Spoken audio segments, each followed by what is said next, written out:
Friends, ఈరోజు మన స్వప్న స్వగృహ ఛానల్లో బెండకాయలతో పులుసు ఎలా చేయాలో నా స్టైల్లో నేను చూపించబోతున్నాను.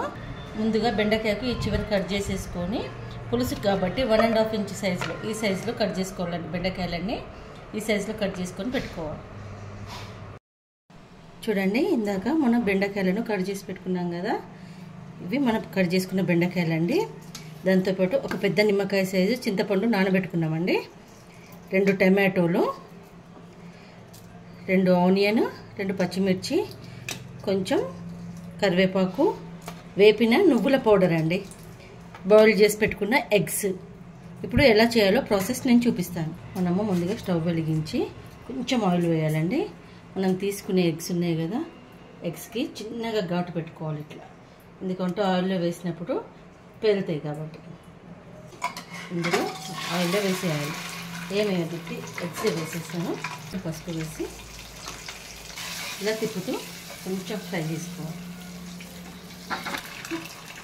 మన ఎగ్స్ అనేవి వేగినవి ఇప్పుడు తీసి వేరే ప్లేట్లోకి వేసుకోవాలి. కొంచెం ఆయిల్ వేసేసి మనం తీసుకున్న బెండకాయ ముక్కలు ఉన్నాయి కదండి, వాటిని కొంచెం ఫస్ట్ వేయించాలండి.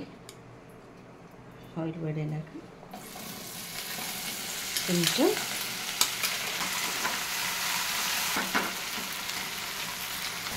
చూడండి, బెండకాయలు అనేవి కొంచెం పచ్చివాసన వేయదాకా వేసుకోవాలి. హై ఫ్లేమ్లోనే వేసుకోవాలి. ఇలా వేసుకొని పక్కకు పెట్టుకోవాలి. అదే గిన్నెలో ఆయిల్ వేసేసి కూరకు తగ్గట్టు ఇప్పుడు ఆయిల్ వేసుకోవాలండి. ఆయిల్ వేడైనాక జీలకర్ర, ఆవాలు వేయాలి. తర్వాత కరివేపాకు వేసినాక పచ్చిమిర్చి, 2 పచ్చిమిర్చి కట్ చేసి పెట్టుకున్నాం కదా, పచ్చిమిర్చి వేగుతున్నప్పుడే ఆనియన్ వేయాలండి. ఆనియన్ వేసి కొంచెం వేగనివ్వాలి ఆనియన్ని, ఎందుకంటే మన బెండకాయ ముక్కలు ఆల్రెడీ వేగినాయి కాబట్టి ఎక్కువ టైం పట్టదు కూరకి. తర్వాత అల్లం వెల్లుల్లి పేస్ట్ ఆయిల్లోనే వేయాలండి. అల్లం వెల్లుల్లి పేస్ట్ వేగుతున్నప్పుడు పసుపు వేయాలి. తర్వాత జీలకర్ర మెంతి పౌడర్ అండి, ఇది పులుసు కూరలలో కంపల్సరీ వేస్తాను నేను. జీలకర్ర మెంతి పౌడర్ వేసి కలిపి మనం తీసుకున్న 2 టమాటోలు వేసేయాలి. టమాటో ఎక్కువ తీసుకోవద్దండి, 2 తీసుకోవాలి.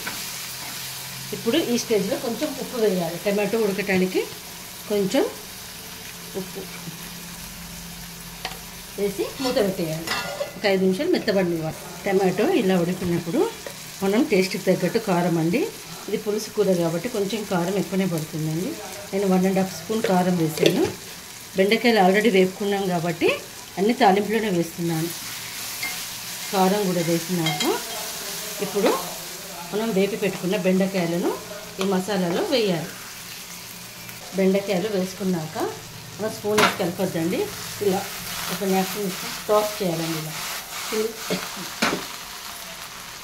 కిందికి మీదికి టాస్ చేసి ఒక 2 నిమిషాలు ఉంచాలి. బెండకాయలకు మసాలా మొత్తం పట్టినాక ఇప్పుడు మనం చింతపండు పులుసుని వేసుకోవాలండి. ఆయిల్ మొత్తం చూడండి ఇలా బెండకాయల నుంచి సపరేట్ అయిపోయి వస్తుంది. ఈ స్టేజ్లో మనం చింతపండు పులుసు వేయాలి.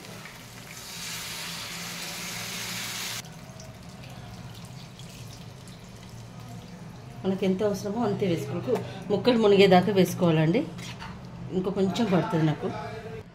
పులుసు ఇలా వేసుకున్నాక బాగా మసలనివ్వాలండి. ఒక 10 నిమిషాలు కొంచెం మీడియం ఫ్లేమ్లో పెట్టుకొని బాగా చిక్కగా వచ్చేదాకా మసలనియాలి.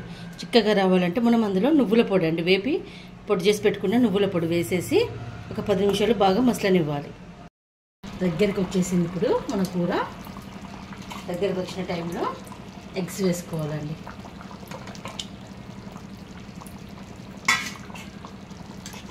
ఒక్కసారి ఇలా కలిపేసి, ఇది వండినప్పటికంటే ఇప్పుడు వండి గంట తర్వాత తినడం లేదా సాయంకాలం తినడం చాలా బాగుంటుంది. ధనియా పౌడర్, కొత్తిమీర ఇలా వేసి